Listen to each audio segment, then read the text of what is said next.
Various sectors have expressed opposition to the proposed return of the Mandatory Reserve Officer Training Corps, or ROTC.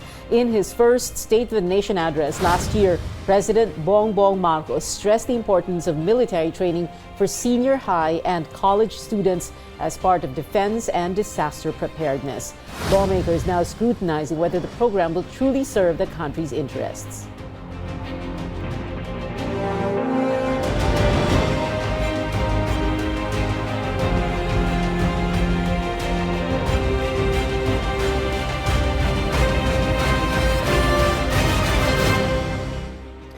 Good evening, I'm Pia Hontiveros. Welcome to your weekly political appointment fix, politics as usual. Our first two guests tonight in the first segment of the show joining us via Zoom, and here at home, joining us via Zoom, we have the legal counsel of the Coordinating Council of Private Educational Associations of the Philippines, or COCOPEA, Attorney Christine Manaog.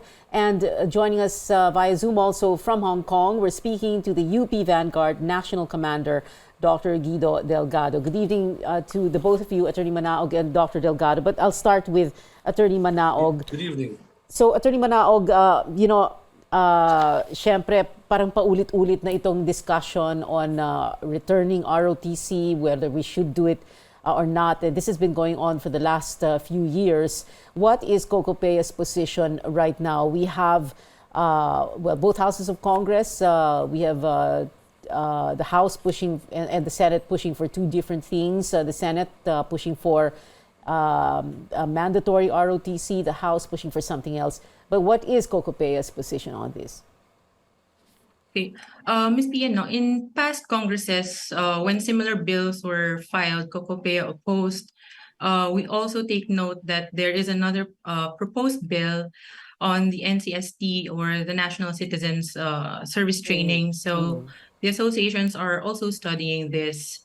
However, considering the history of the ROTC, it is important that any legislation that seeks to reinstate it should be properly and thoroughly discussed, especially among its stakeholders. Okay. Well, what do you think of the NCST now? Can you be more specific as to what you're concerned about in the NCST? At the moment, the NCST proposes 2 years mandatory NCST, and then an optional 4-year ROTC program. Of course, this is being deliberated upon by the different associations. Now we're consulting our members, schools, and other associations as well. Well, so what don't you like? What do you not like about the NCST? Basically, the mandatory nature, the mandatory nature of the military training. Because of course, when we talk about military training, we need to, of course, address the issues that brought about the NSTP law in the first place. No, these are the abuses and the allegations of abuses and corruption. So we need to address these concerns first. If, for example, the proponents and lawmakers who are pushing for this, the Defense Department, the Armed Forces, will say that we are going to say that walang mangyayaring abuse, walang mangyayaring hazing, walang mangyayaring corruption, papayag na ba kayo? Maniniwala ba kayo? Well, there needs to be clear and in place measures to ensure that there will be no abuses, no corruption, and there must also be mechanisms to ensure accountability and to safeguard the academic freedom of our educational institutions. An NCST and or ROTC will mean, of course, logistics, funding, preparation, space in the different schools, right? Yes. For practical reasons, no, while the AFP commits to assign officers or enlisted personnel as trainers, these personnel may not necessarily be enough to handle the program in every school. So we need to look into our data. The Philippines has basically a total of around 1,900 higher education institutions. And as of 2020, student enrollment for both public and private schools or universities is approximately around 3 million. So the AFP will need to deploy at least 10,000 of its personnel every training or session day. So there is really a logistical concern here. We're going to speak also to Dr. Guido Delgado of the UP Vanguard. Sir, what is the UP Vanguard's position now? Over the last few years, paulit-ulit na ito, no? We keep talking about bringing back our ROTC. It's never really happened. And now here we go again, no? This very heated debate about bringing it back or not. What does the UP Vanguard say? Thank you. The UP Vanguard is an organization of former UP ROTC cadet officers. That's what we are. But, the advocacy that we are pushing is really based on the Constitution. The state is authorized to require all citizens to render military or civil service. That is in the Constitution. Now, can you imagine if they're authorized to mobilize citizens for military civil training and civil service, and you don't have any training? That would be, you can see that today in the Ukraine-Russia war. The conscripts of Russians were never trained, and they are being blown down like flies today. That is what's going to happen if we, as Filipinos, do not get ourselves trained, and the state then calls on us for military or civil service. That is why we believe that the training, and it goes beyond just military today, should be mandatory for all citizens, all sexes, and regardless of your condition in life, you are required to undergo training for military, disaster, and peace and order service. So there is no ifs, no buts there in that view. Yeah, a few years back, Dr. Delgado, you were also saying, and correct me if I'm wrong, that there should not be ROTC or nung panahon ko, Saints ko Manila High School, we had CAT. Hindi dapat for high school, dapat pang college lang. Yes, ang pang college kasi, that part of that is really legal because we are a signatory to the international treaty against the hiring of citizen soldiers. And you're not supposed to bring into the fold of the military or any other conscription if you're below 18 years old. Now, so that was signed as a treaty, that was approved by the Senate, I think 2003, if I remember right. So the new education law brought down the entry level for students to, I think, 6 years old. So if you count that, many of them will be graduating below 18. And so you cannot conscript them into the military or any other organized service if they're below 18. So that's the reason why we think that military conscription should never be done at the high school level. It should be at the tertiary level. Second, I think the lawyer of Cocopea pointed it out, the resources that you will need if you're going to put that in high school will be 4 or 5 times more than what you will need in college. So from a budgetary standpoint, from a return for the buck standpoint, it doesn't make sense to do that in the conscription in high school. However, we are in agreement that some form of preparatory training can and should be done at the high school level. I don't know whether people enjoyed that when they were doing CAT, but I did enjoy it. And really? That really prepared me when I went to ROT. Okay. Well, syempre maraming criticism, corruption, abuse, hazing. That is also one of the reasons kung bakit inabolish ang ROTC dati, di ba? When there was this young student who was killed in hazing rights.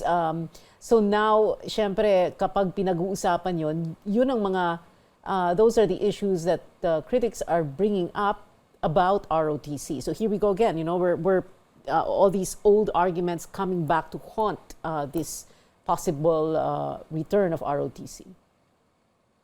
I think specifically they were talking about this alleged hazing of this UST cadet officer many years ago. The truth of the matter is it was not because of hazing of ROTC. There's been a lot of investigation reports that point out to something else. In fact, I understand the parents have come out in the open to say that they are not opposed to ROTC. So as far as corruption is concerned, I stop there. I mean, we talk about corruption that's everywhere, private sector, government sector. So that is a whole big issue that must be addressed separately. So that's why in our proposal we are pushing for the creation of a commission. It should not be with the AFP. It should not be with the CHED. It should be a separate commission, because if we are serious about training our citizens, we cannot make this training adjunct to CHED or adjunct to AFP. We must be very serious, because we are training the youth to go to war. All right. We're training the youth to go to disaster areas. You can't be haphazard about that. You can't make this adjunct to any other agency. We must be serious, and therefore, in our proposal, it must be a commission, and there you can really pinpoint where the corruption will lie. Thank you very much to our guests in this first segment of the show, Dr. Guido Delgado, UP Vanguard National Commander, and the Legal Counsel of Cocopea, Attorney Christine Manaug. Maraming salamat po sa inyong dalawa. We'll be back after this quick break. Stay tuned.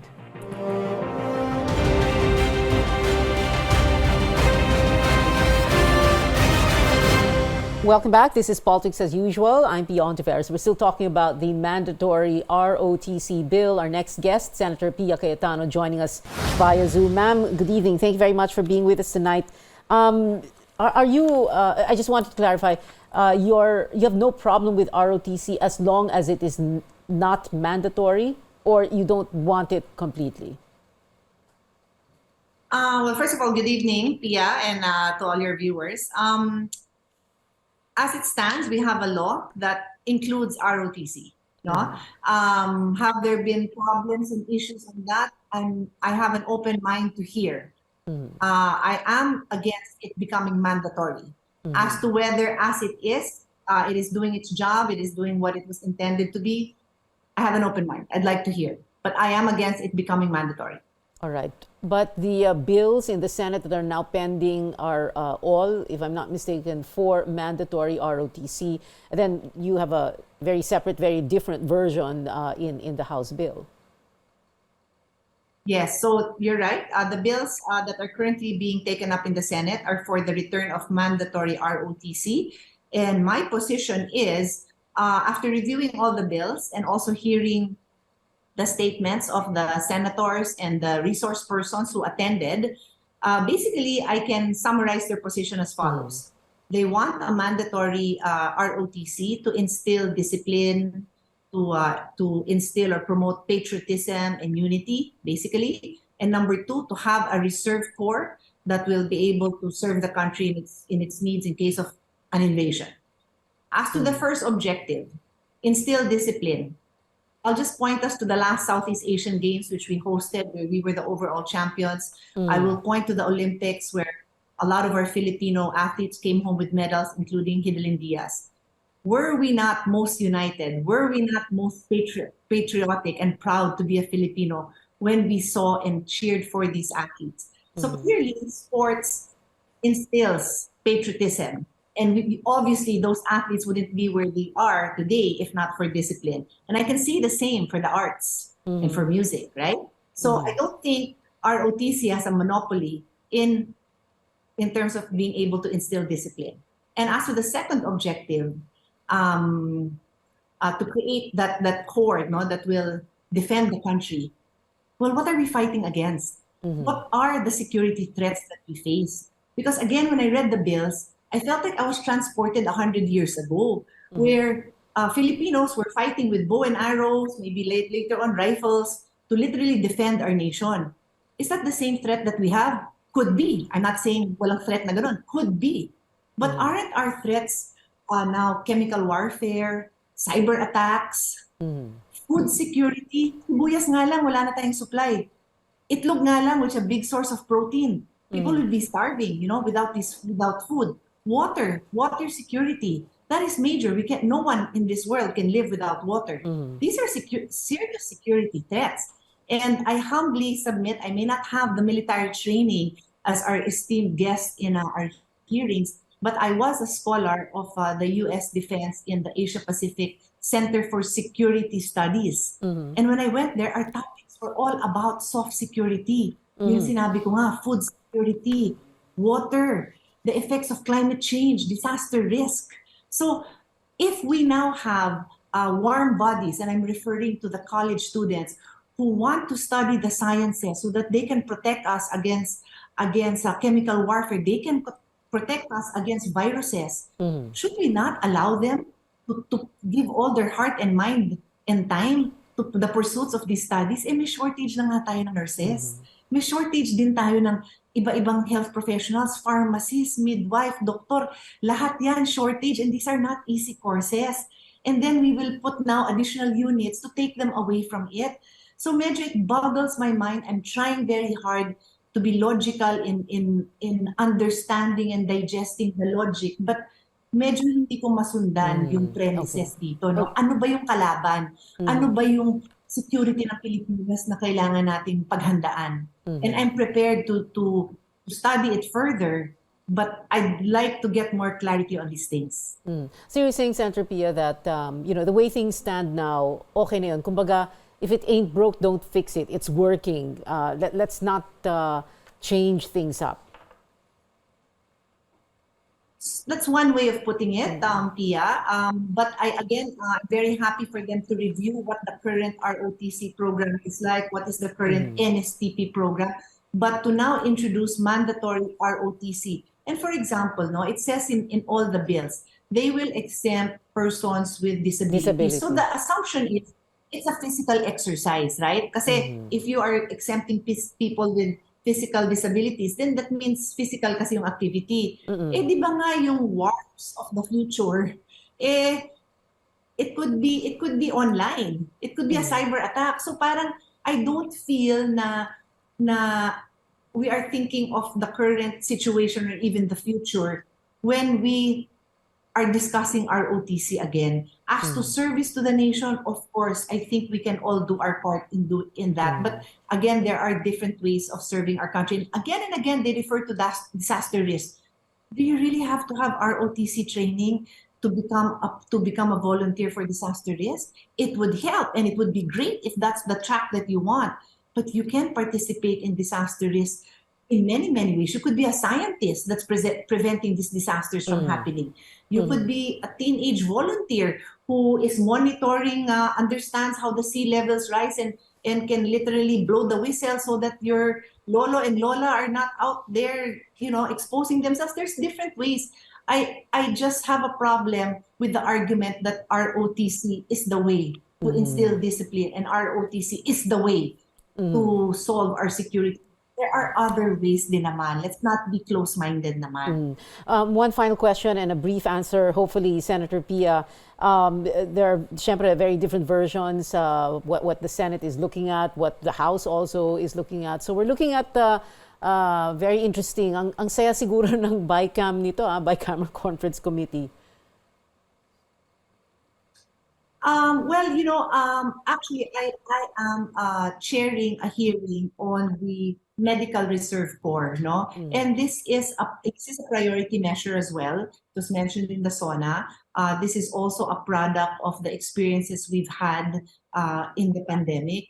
So, walang problema doon. I have no issue. I may have a similar view to Mr. Guido Delgado na we have to have a reserve corps of some sort. But wouldn't we want a reserve corps that voluntarily wants to be doing that, no? So this medical reserve corps, may interest ka dyan. You don't have to be a doctor, you don't have to be a nurse, but you can be given special training in health, no, in medical emergencies. Dito sa disaster risk, you can also be given special training and you volunteer. Why don't we promote that? So, and tingnan natin where people want to be, no? Instead of this concept na military. And on that note, maraming bansa no na walang compulsory. Let's not think na napag-iwanan tayo because hindi compulsory in ROTC. We must focus on what our strengths are. And we've always said our strengths are our Filipino people, the people. So what are those characteristics that we have that we can maximize? Magaling talaga tayo sa IT. So baka naman yan ang maging strength natin against whatever threats we will face in the future, Karen. So I mean, Pia, so that is the position that I would like to put forward. Senator Pia Cayetano, thank you very much, ma'am, for joining us this evening. More from another last final guest. When we return, this is Politics as Usual. Be right back.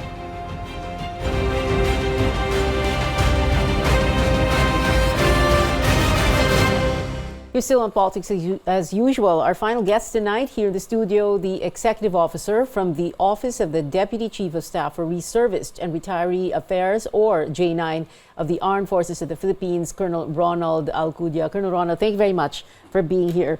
We're not going to ask you what the Armed Forces position is on any of the versions, or whether it's the House or the different Senate bills. However, because we will hear that on Monday, yung mga official position. However, can you tell us what the AFP's thoughts are on the possible return of a mandatory ROTC? Because right now it's not mandatory. Is this something that you look forward to? Is this something that is so important to patriotism, like you say, patriotism, nationalism? The ROTC program, established na rin kasi ito. This has been a program that has generated reserve force, regular officers for our armed forces of the Philippines. Now, we see it not only as a military program, but really as a way to develop values that will guide the student in any endeavor that he or she pursues after graduation. And even before this discussions on revival of mandatory ROTC, in the previous administration, this was also pushed, and the Department of National Defense and the AFP actually led the revision of the implementing rules and regulations on how to improve the National Service Training Program. And those are commitments of DND and the AFP on improving the ROTC program and also the non-military component. May mga misconception kasi that if you take the non-military component, you are not part of the reserve force. I think for the past 20 years, a lot of people did not know this, that when you take CWTS or LTS, you are part of a National Service Reserve Corps where it is a civil defense reserve. But we've seen in many of our experiences in disasters and calamities, medyo kulang tayo doon. Where are our graduates? Where can we find them when we need them? Hindi ba pwedeng, those who are opposed say, hindi ba pwedeng voluntary na lang talaga? Bakit kailangan mandatory? It's a position that will be best left to Congress. As you mentioned, there's a version in the lower house that was approved. There is a pending version in the Senate, and there will be a way to harmonize these two positions.